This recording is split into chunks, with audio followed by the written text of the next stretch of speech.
Coaster Takes end of year list edition. We are en route to King's Dominion and Busch Gardens, and we figured we would make our first end of year list today. This one being our biggest surprises and disappointments. We still have a couple trips left in this calendar year, so it's possible that there could be some changes, but this is our current list as of today of our biggest surprises and biggest disappointments of the year. So our first biggest, or an honorable mention, our first honorable mention for biggest surprise of the year goes to Steel Curtain at Kennywood. We really liked it. We liked it a lot more than we thought we would. It was very smooth. It was down all of last year, so we missed it, and we went back this year with Lauren, and all of us really liked it. We really, really liked it. We would have liked to have gone on it more times, but we were headed to Cedar Point, and there was a storm coming in, so we didn't get a chance to I look forward to doing it. Get on it again. I would like to get on it again. Second honorable mention of the year is the sunsets in the Ozark Mountains in Missouri, specifically at Buc-ee's. Absolutely stunning. Some of the best sunsets we've ever seen over the Ozarks, and the moon. The moon driving through the Ozarks was stunning. The Ozarks at night or twilight were amazing. Yes. So on to our actual first on the list of biggest surprises was Time Traveler at Silver Dollar City. Time Traveler, fantastic ride. We did not like it as much at first. We were spoiled having been on Ride to Happiness at Plopsaland in the past, and we went in with lower expectations for Time Traveler, but we were even kind of disappointed with those expectations to start with. But after several rides later, especially at night, in the dark with just the stars out, we came out of the trip really, really liking it. It moved up significantly for both of us throughout that trip. So that was one of the biggest surprises of the year. Our next biggest surprise of the year was Guardians of the Galaxy at Epcot. Party coaster. Yeah, really, really good ride. We had heard how much people liked it and stuff. We didn't know if that was coaster people, like coaster enthusiasts, or was that Disney people that really liked it, but it really has a mix of both for everybody. It is a good coaster on its own, but with the theming and the music and everything, it really does take it up a notch in our rankings. And it's a top 35 coaster for me. So I really, really, really enjoyed it. And we're hoping to get on again at some point and get to do the different songs, because we've only done 2 of the songs so far in our 3 rides, but we really, really enjoyed it. Our next biggest surprise of the year is Lost Island, but honestly, the entire state of Iowa as a whole was a big surprise for us. Lost Island, please go visit Lost Island. We wish that it was closer to us so we could visit more often. Loved that part. It is fantastic. I really hope they stay around for a while, because it is so well run, so well themed. Everything about it is fantastic. There's just no one there, which I guess in a roundabout way can be fantastic, because then the lines are really short. But no, I really hope for the success of the park. So if you can, please go visit Lost Island, because it is absolutely fantastic. And then again, Iowa as a whole, we did not have high hopes as part of our trip, Iowa being anything spectacular, but honorable mention to Adventureland as well, because it was better than anticipated too. And we did both parks in one day. You can definitely do both parks in one day. But I would think that Lost Island even deserves to be a full day by itself, honestly, both parks. But please visit Iowa and visit those parks, because they were both very, very good. Our next biggest surprise of the year is the Beast at Night. The Beast at Night. We had ridden the Beast last year a few times, I think, on our trip to Kings Island, and I liked it. I really liked the Beast. I said at the time that this is what roller coasters are for. Like, this is the definition of a roller coaster. And she was kind of She's not the biggest wooden coaster fan, but getting on it this time at night, like when the stars were up. it made it even that much better. So it is worth it, especially the way you have to go through it, where you got to stand in line basically for like an hour and a half just to stand in line to actually ride it. But it's like a party in line. So It is. Everybody's always very excited to be there, and you can kind of see the fireworks from where you're at, depending on the time of year and everything. But the drone show. and the drone show, yeah, no, the Beast at Night, totally get the hype. Best night ride I've ever been on. Absolutely fantastic. We did it so much so that we did it a second night. Yeah, we had planned on only doing it one time. We ended up doing it the next night as well because it was that good.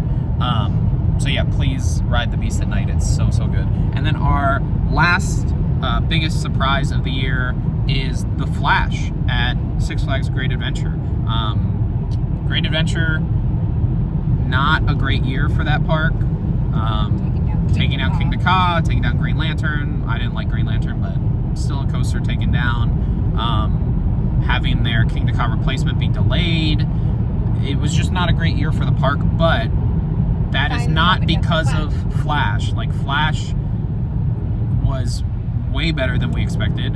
One of our first big new Vekomas in the US that we've done, and it lived up to expectations, or exceeded expectations, honestly. Yeah, like, it was really good. Super smooth, cool theming when it works. And not The music and the terrible lights. Wait times. No, Like a passenger. we did not have to wait ever very long for it. I know that throughout the year it has had bad wait times, or long wait times, I should say, but we never had to wait very long for it, thankfully. But yeah, no, the Flash definitely exceeded our expectations for the year. So now on to our biggest disappointments of the year. First biggest disappointment of the year, Kentucky Kingdom being closed on the day we were supposed to visit. Kentucky Kingdom shares a parking lot and a grounds essentially with both the Louisville Airport and the Kentucky State Fairgrounds, and the Kentucky State Fair was going on, and so it was closed the day we were supposed to go.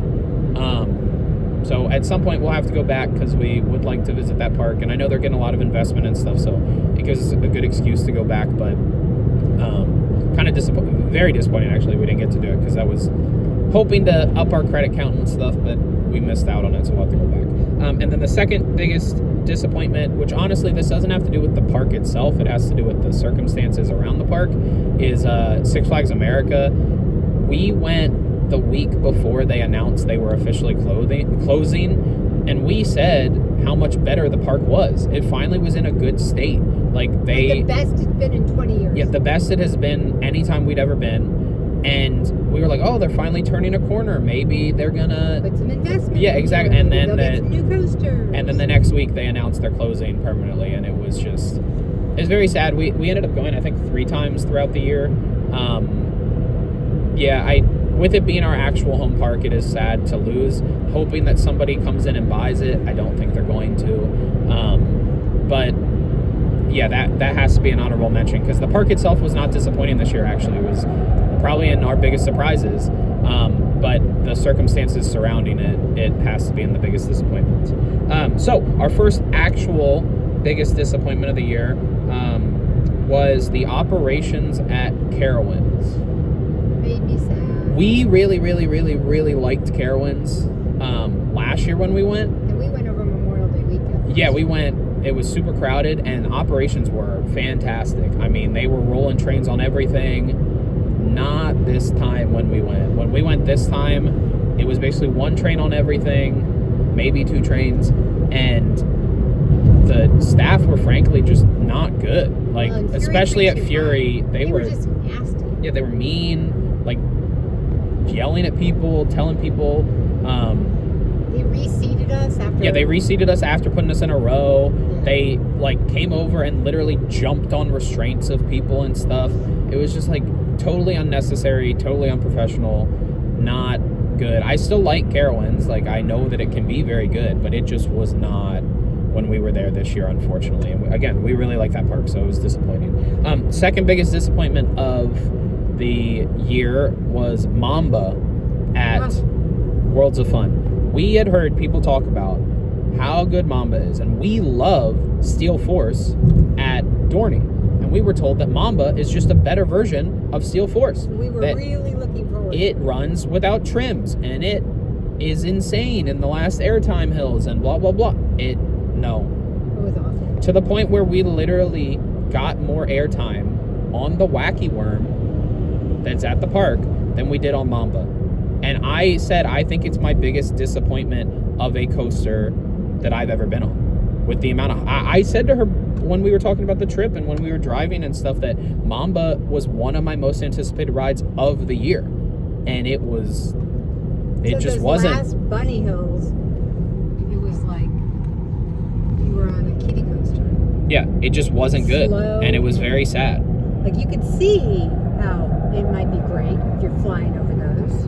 Yeah. But we didn't fly over them. No. We crawled over them. No, and it was like 105 degrees, so it's not like, oh, well, it just needed to warm up. It couldn't have possibly warmed up. It was the hottest day of the trip, was at Worlds of Fun, and it was just very disappointing.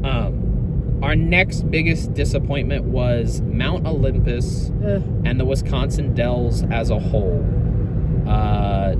Yeah. Never have to go back. Don't need to go back. It was not... I know you liked Hades. I liked Hades a lot, other than it was rough. I will give you that. You didn't like it. I did not like Hades. But yeah, I'm okay with not going back to the Wisconsin Dells, honestly. Like, that was way big disappointment in terms of expectations. So, next biggest disappointment, I hate to say it for you, I have never been the absolute biggest fan of this ride. I have, though. It's Steel Vengeance. Oh, it was not Steel good. Vengeance was just not it this year. Now, we missed it. We missed it the day before, 2 days before or something, because it had been struck by lightning. And so we were supposed to go on it before going to Kings Island. We initially went to Cedar Point first, then we went to Kings Island, we went back to Cedar Point. And we were supposed to go on it before we went to Kings Island, but it didn't open because it was struck by lightning. And so that was disappointing to begin with. And then when we got back to Cedar Point, after going to Kings Island, we were like, okay, finally it's open, we get to ride it. And we waited like forever. And almost 2 hours. Kept breaking down. Yeah, we waited almost 2 hours to ride it, and it was not running great at all. And it was very sad because she really likes it. I like it enough. I think it's a good ride. It was in my top 10. It is no longer in my top 10. But yeah, it can't be anybody's number one. I don't understand that. But and then our biggest, I would argue, biggest disappointment of the year was probably our first visit to Epic Universe in May. We went with Lauren and Tom, who you've seen on the channel, and we got to go to the preview days of Epic.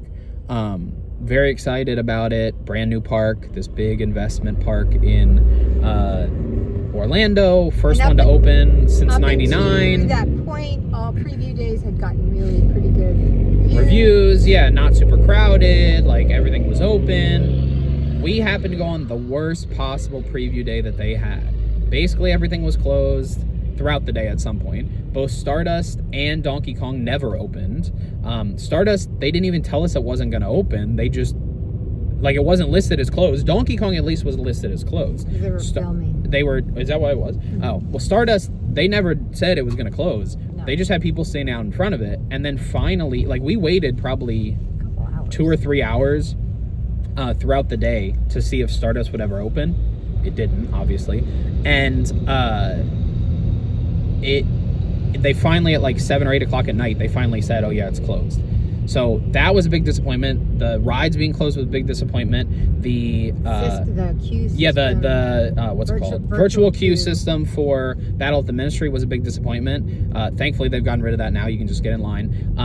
But we got a virtual queue, and then it went away because the ride went down, and it was just a whole thing, which was redeemed at the end of the night because we ended up getting on the ride. But you know, since, and you'll see in our top 10 parks that we visited for the year, you'll hear more about our good trip to Epic. They did give us free tickets to return. We did get free tickets to go back because of how bad it was. But yeah, so that is our top disappointments of the year and our top surprises of the year. So make sure to check back. We will have our top 10 parks of the year that we visited, and also other coaster takes from both Kings Dominion and Busch Gardens, and other parks that we're going to be going to. So until then, we'll see you guys later. Bye.